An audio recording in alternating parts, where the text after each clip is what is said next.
Rap Shit, episode 6, Something for the Gram. We start off with Ronnie Reacts, going on to Instagram and basically lambasting everything Mia did that night where she slapped homegirl. Yeah, man, I was annoyed by this part of it because I hate to see when men end up in the middle of like female fights. I just don't understand it. Even gay men, like I don't get it. Mm-hmm. I do not understand it. Stay out of the middle of females fighting. The hell is wrong with you? He was clearly doing it for clout, though. And yeah, and she did a good job of explaining that later on in the episode. But like at the moment when he popped on, I'm just like, yo, fuck is wrong with you?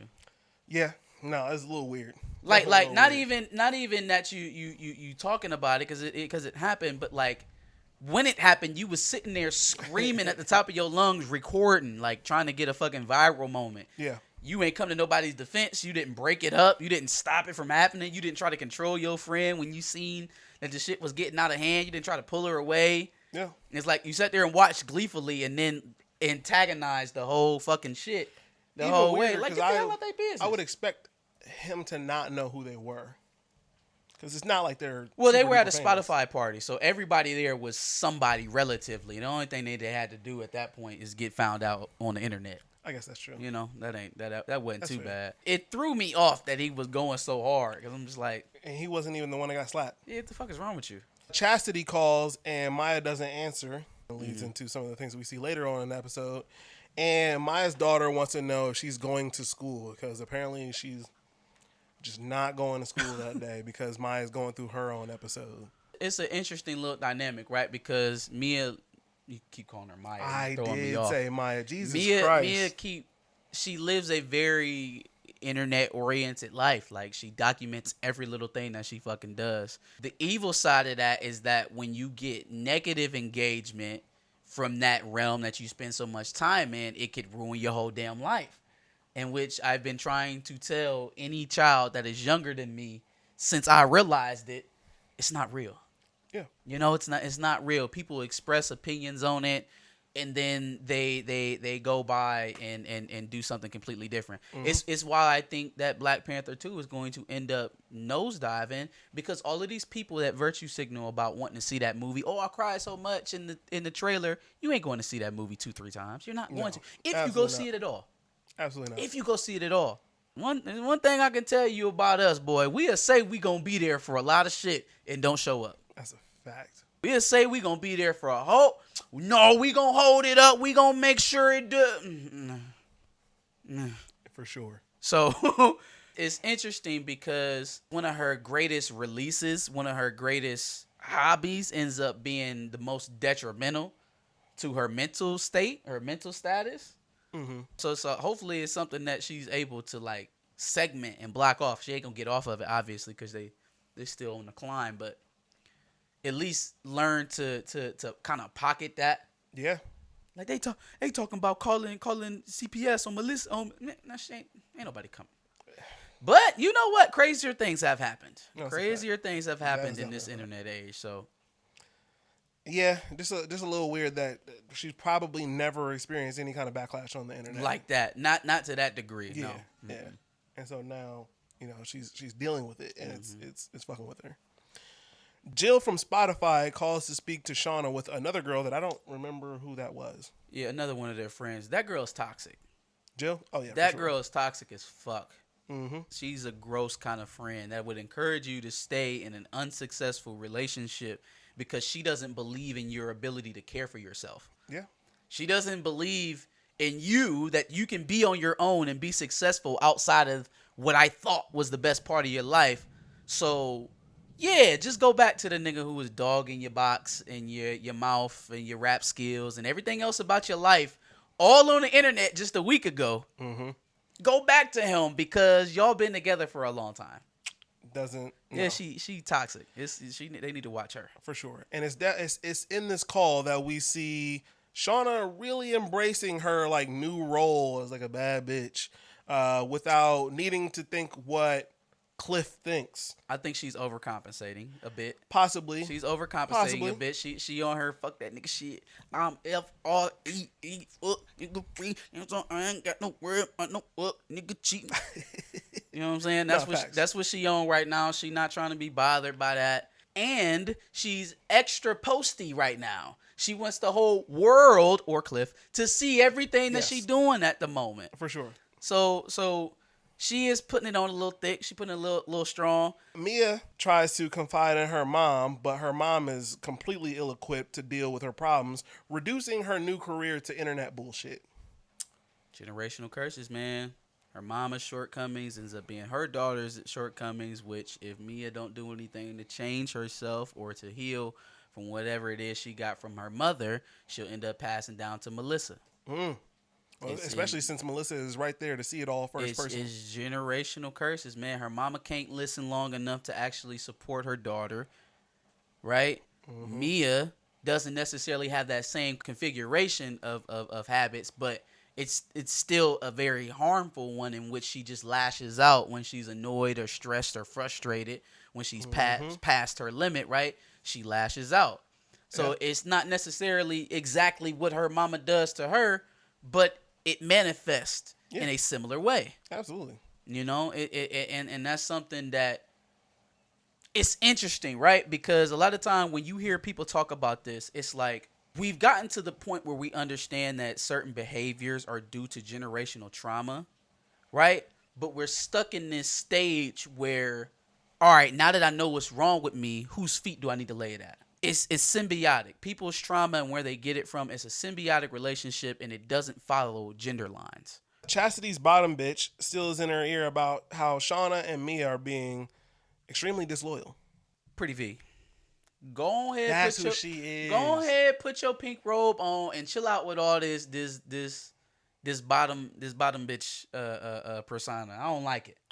I don't either. I liked it when she's funny. She's not funny right now. No. I don't like this version of her. No, she's like the devil on the shoulder. Yeah, because it's like, and I know it didn't come up in this episode, but I know for a fact that conversation is going to manifest itself in between, give me her name. I'm not going to call her Pimp. Chastity and Mia and Shawna. It's going to manifest because at a certain point, as Mia and Shawna keep climbing and getting more popular, Chastity's going to want her cut. Yeah. Because she's already put a lot into this. You know? Yeah. So I hope some understanding comes too. I think we'll talk about that later, but I just know that conversation gonna sit there and eat at her until she finally just say the shit to him. Maurice, the scamming Haitian, pulls out a mango and cuts it on the beach with this Aladdin ass, a whole new world ass knife. I just wanted to bring that up because that knife was wild. I know he's Haitian, but like that knife was like yeah. I mean, just to be walking around with it, that's a little nuts. Did you go wash it in the ocean like Rihanna before you peeled it? Nah, because that was the Miami Ocean. They do it in the Caribbean Ocean. On the other side. Okay. You gotta be in Haiti or one of them countries to do it. Oh, so ocean water is not enough. It got to be specific Caribbean ocean water. Yeah, bro. The water's just more pure. Okay. Cliff sees Shawna's beach escapades and gets upset, so Shawna decides the jet ski is the move. You dogged her on your live, told her that you've been trying to break up with her for weeks, and then like at what point was she supposed to be like, oh yeah, Cliff, I'll take your messages now? Like, fam, you gonna have to get a couple dozen roses, a flight to Miami, a dinner, something. You gonna have to pay all of that back to even have a conversation. Yeah. Yep. Not you rage texting from 1,000 miles away, like, oh yeah, well, we gonna work this shit out or not? No, nigga, you said you've been trying to leave me for a minute. And my music is whack. And you dogged all this, all the sexual stuff, making me seem all crazy and stuff. You said I was on Brent Faiyaz's PP. You know what I'm saying? Like, you did a lot, fam. You did a lot, and all of that, none of it was private. None of it. It was all public. Like, all my friends heard it. It's probably on YouTube by now. They can go back and replay it. We went viral. Hear this nigga. You gonna text me back? No, I'm on the beach, fam. To be an Obama dude, man, you sure ain't got no finesse. Nah, at all. At all. Chastity makes a move to get Shawna and Mia on stage at a party and loses out on money in the process, going along with the fact that eventually that devil on the shoulder might pop up. That'll pay off. It's crazy how she doing it, though, because she actually selling She's selling ass to get the girls on stage, which is nuts. So she getting just enough money to get the girls what they need, but then like she's not eating at all. Yeah. And so like at a certain point, I gotta kind of respect it because she's putting all of her funds back into her ventures. Yeah. Yep. You know what I mean? She's always trying to double up, and honestly, if you gonna hustle like that, that's how you got to do it. You got to always be looking to double up. You gotta be all in. All right, boom. I got 1,000. Here you go. Give it right back. I need to be here tonight with this person. Blah yada, and we'll settle it after. Boom, 2,000. Okay, double up. I need blah, skip. Girls go over here. Y'all on the stage in the front while they back there. You know what I mean? Like that's where her mind is. It's constantly moving, trying to climb. Yep. That is a miserable existence to me. But for anybody who has to live that life, I get it. That's how entrepreneurs I understand it. Yeah. We already talked about it, but Shawna finally gives in to Maurice in the hotel room. Yeah, man. They tripping. they tripping. Like it wasn't even a sneak kind of thing. It wasn't even like oh yeah, we gotta go around back, make sure don't nobody see us. Them niggas walked right to the hotel. Use the master key and been chilling all night. Yep. Housekeeping ain't gonna pop up or nothing. I mean, I guess they got it like that. Apparently. I guess all you gotta do is put a little do not disturb plaque on the door. Sure, yeah. Now the whole thing about anybody seeing you or knowing that you in there, I guess it's just not a very busy night in LA either, because what if that room needs to be rented? They damn sure don't have you in the system under Shawna and Maurice. Nobody would be under the system. Right. So they're gonna send somebody to that room. Why would there be a do not disturb plaque on the door? I don't know. Well, but you wouldn't know that just walking around. You would know when a customer come to book in and be like, oh, I got room 252. And they go up there and somebody could easily just be like, yeah, I'm here for my room. Yeah, while Shawna getting done through in the shower. Imagine. Wait a second. Imagine paying for a suite nonetheless, and then showing up and somebody's getting done up in the shower. And then in the shower. That would be crazy. Nope. Why do I hear the shower running? That is nuts. Here? Yeah, what's going on? Oh my God. I'm sorry. They told us this was our room. Now you got to walk your wet ass downstairs and tell them why the hell you in the room. That could have easily happened. Well, probably not at night. They probably would have checked in earlier. These episodes are too short for shit like that to happen. That's true. They move very quickly. Yes. Mia is clearly distraught and depressed over this whole Instagram debacle and taking it out on her child's father, in which I believe he eventually cooks for her. Calms her down. Yeah, she was getting some of that. He was getting some of that residual smoke from everything that she was going through. And when that happens, and you are a prominent male figure in that woman's life, it tends to go back to, oh well, while you here. It didn't even have. I would venture to guess that it didn't have anything to do with dude.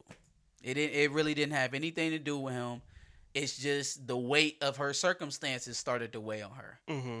And now I gotta ream everybody out for everything that they doing. Mama, you not listening. I'm not feeling this no more. We about to leave. Mm-hmm. Girl, you ain't going to school. I'm tired. I'm depressed. I'm sitting here. You can miss. You can miss some days from school. It's okay. You smarter. You in here talking to me, trying to figure out what's wrong with me. Well, you don't pay enough, and you don't take her to school enough, and you don't do this, you don't do that. It's coming out. It's coming out, and anybody who in the midst of it gonna get it. I don't know. That's tough.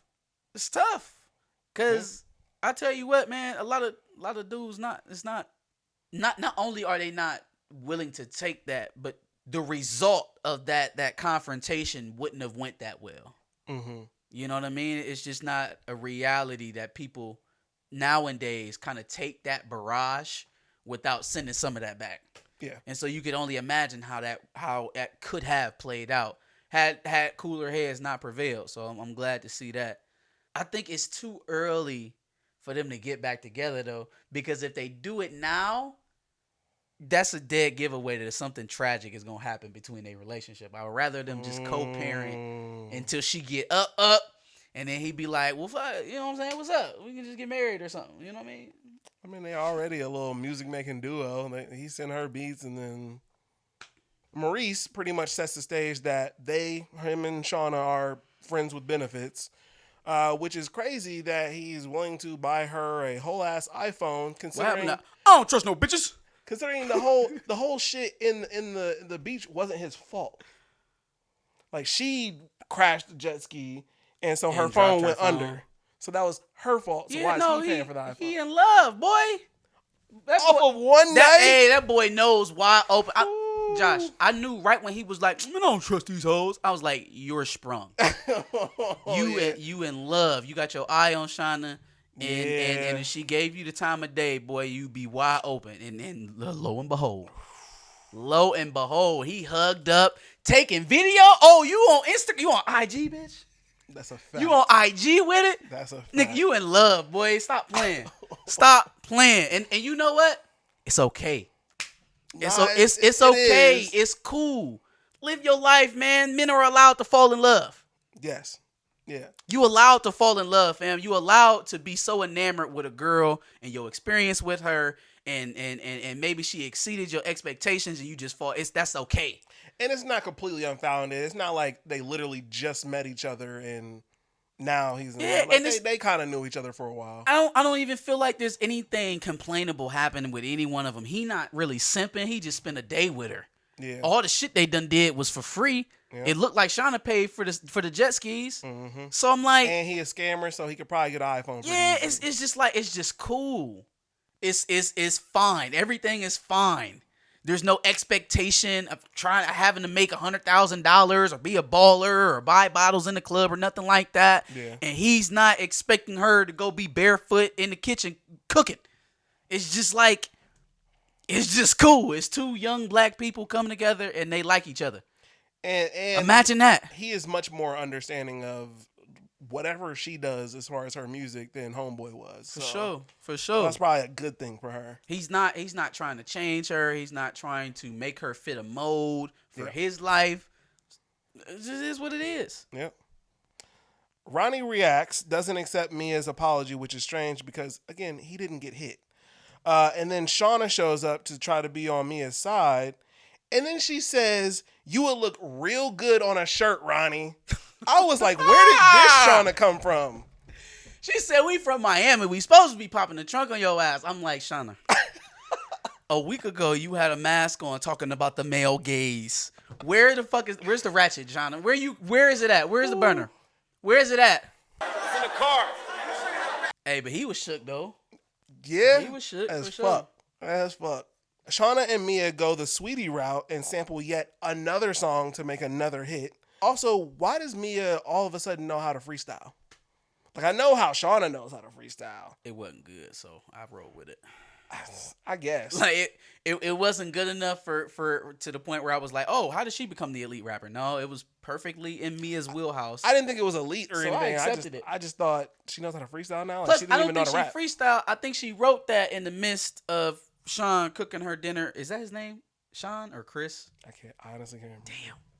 But in the midst of him making her dinner and playing around with the beats, because that's who flipped the beat for her. Yeah, but I guess think she probably wrote it, but then well, that's she just wrote what she the came hook, with. I thought. And then Shawna started freestyling, and then Mia got in on the freestyle. Yeah, that's what it felt like. I felt like what she contributed was perfectly in line. And it wasn't even that much. I feel like Shawna gave like at least 8 bars. Because that's how it works. And Mia threw in like a 1 or 2. Because that's how it works. But still, like... Is that not how the city girls are now? If Carisha get to going too long, she gonna say some wild shit.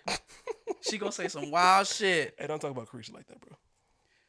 Carisha. And put him out like a roaches and put his ass to sleep. Buenas noches.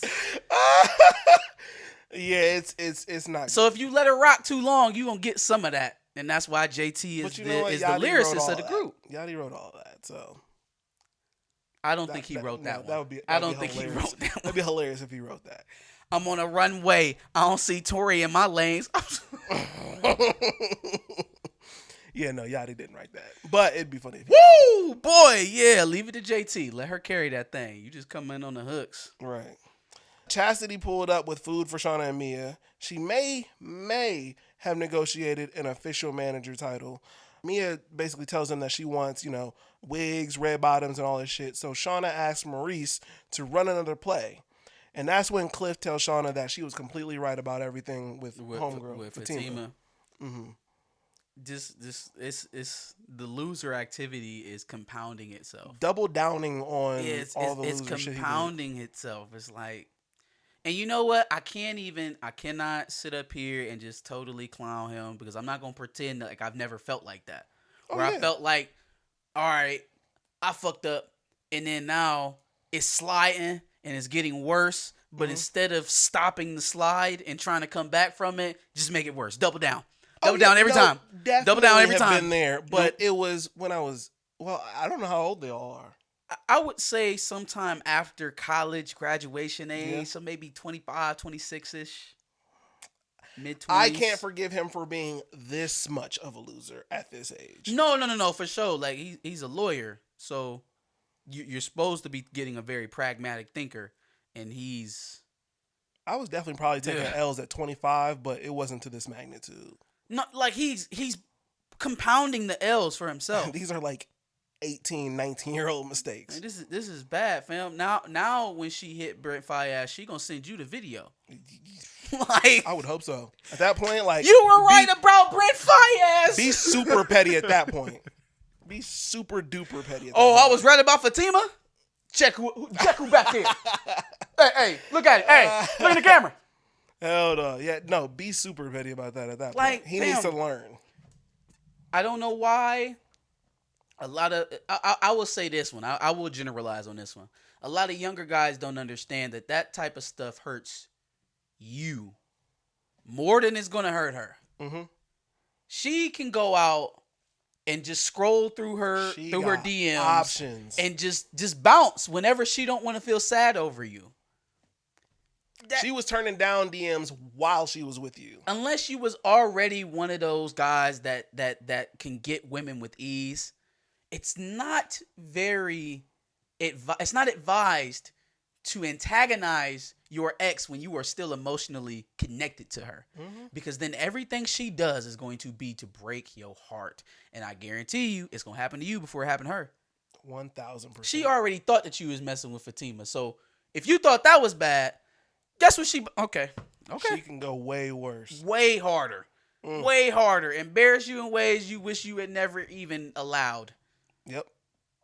And she about to be on too. And it's so clear that she can get to you because you hella bothered. You won't stop hitting her up. And every time she don't respond to you, you double down on the weak shit. Yep. So, poor Cliff. Yeah. Poor Cliff. It's about to be bad.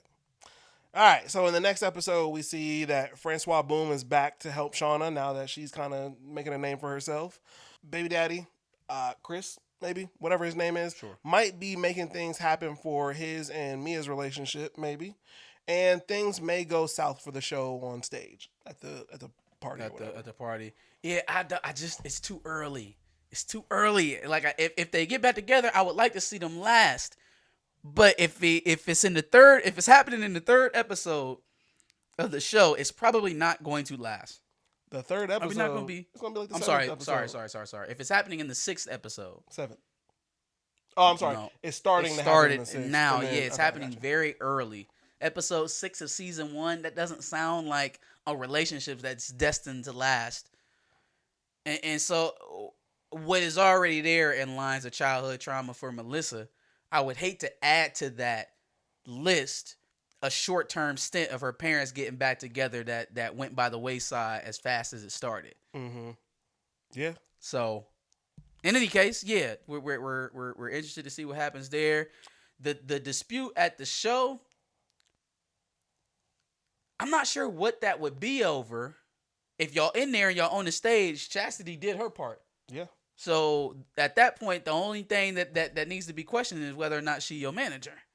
Which she has done more than enough to make it happen. So I maybe there was a breakdown in communication with Mia and Shawna. Maybe Shawna changed her mind. I don't know. Something. We'll just have to see. Yeah. One thing I will say is they've been decent about teasing these previews because it doesn't necessarily go over the way that you think it's going to go over when they show it to you. So they do a good way of manipulating the scenes to get you hype about it, but then like it doesn't do what you think it's going to do. Yeah, for sure. Last thing is we got a comment on the last review. on the review that we did for Rap Shit before, where somebody decided to say that maybe this is a minstrel show.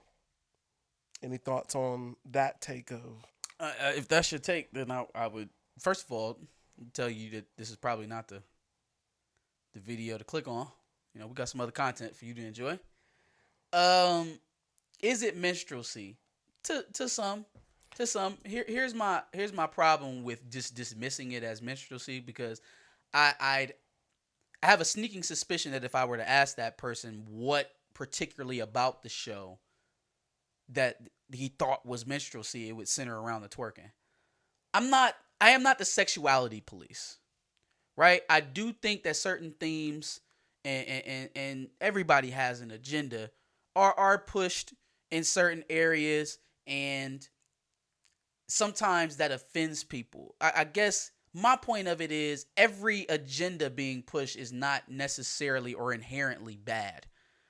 You know what I mean? Like somebody showing a perspective of a single black female in Miami, yeah, they're gonna be shaking ass. That's just the show does a really good job of depicting what is actuality, like what is real for a certain group of black women, not even all black women. And just because it's not my reality doesn't mean that I have to sit out here and not entertaining at all. Now, are there things that could be critiqued? Are there things that can be, provided a different perspective or talked about from a certain perspective? How can you do any of that if you're not watching the show? Plus, I look at minstrel shows as largely stereotypical to the point where it's dangerous rhetoric. And if that's where we're going with it, if rap shit is minstrelsy, then I'd say about 90% of the black content that's on television right now is also minstrelsy. Specifically that told by black people. So if we want to start digging into that a little bit more, I'd be happy to have that conversation. But there's nothing happening on this show that isn't happening on Atlanta or Snowfall or Power or any of the more popular, even more tropey television that people like to watch, Love and Hip Hop, any of the Housewives, Again, I don't believe that this is inaccurate to a certain segment of black people. Yeah. So. Plus, I like y'all often like to do with Ryan Coogler. Okay, well, I'm going to do this with Issa Rae. That's a creator that I trust. And she hasn't proven to me that she writes harmful tropes into her work.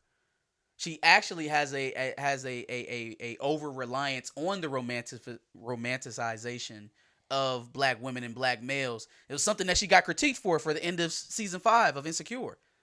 That Issa ends up with Lawrence. She ends up with her star-crossed lover.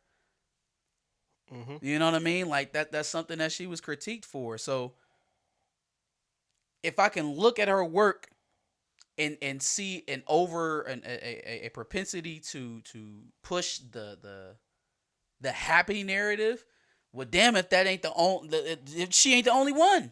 Mm-hmm. Because everybody else likes to tell their stories through trauma. Yes. And it's the only way that they feel comfortable doing so. So I guess you're entitled to your opinion, but I would just suggest that this is not the review that you click on. For sure. Any other thoughts on episode 6 for Rap Shit? Not in particular. I am excited to see how this whole manager situation plays out, because I'm interested to see what actually is the beef. If she just popped out and she felt like she wasn't getting enough attention, and then that conversation with Pretty V was running in her head, or if there was actually a slight that happened in the midst of them getting on that stage. So we'll have to see next week. Yeah. Cliff is done for. Super sucker. You want a hot take? Cliff ends up with Spotify girl by the end of the season. Not Fatima. He probably lied about Fatima and is going to end up with Spotify girl. I can see that. Like he said that just to piss her off, and then come to find out he actually want to fuck with Spotify girl. But if it happens, it'll probably happen at a point where Shawna won't give a fuck. Yeah, sure. She'll be up, and it's not going to matter. Just a hot take prediction. For sure. Give us your thoughts. Make sure you like, share, and subscribe, and tell us what you thought about this week's episode in the comments below. And make sure you subscribe, because we're going to be talking about Rap Shit for the rest of the season. And make sure you check out our previous review of the first 5 episodes, and make sure you give it a like.